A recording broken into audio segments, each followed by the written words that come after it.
Here is a tricky Swift interview question. Why does a simple struct method fail to compile even when the logic looks completely correct? Let's understand what's really happening.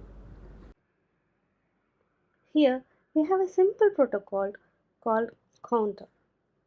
It has a property value and a method increment.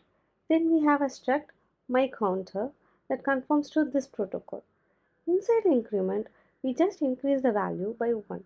Pretty straightforward, right? But when you try to compile this, Swift throws an error. Cannot assign to property. Self is immutable. Now, this is where things get interesting. The key idea here is understanding how structs work in Swift. Structs are value types. That means whenever you modify a property of a struct, you are actually modifying the entire struct itself, and Swift enforces strict rules around this. By default, methods inside a struct are not allowed to modify its properties because Swift treats self as immutable inside non-mutating methods. So when you try to change value, Swift blocks it.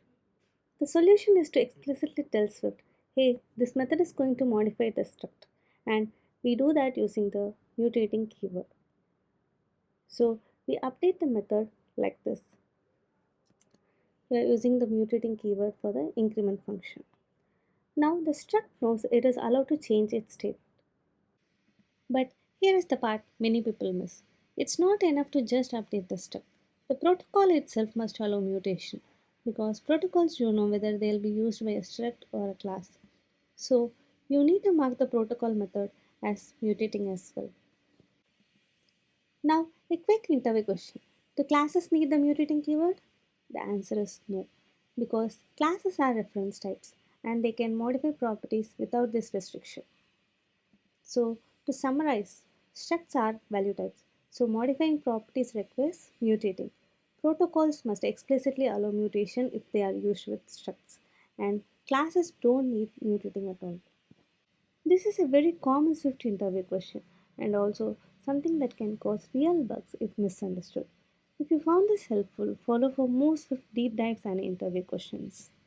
We also provide iOS training, resume reviews, and mock interviews for those who want to grow in their careers and switch into iOS development.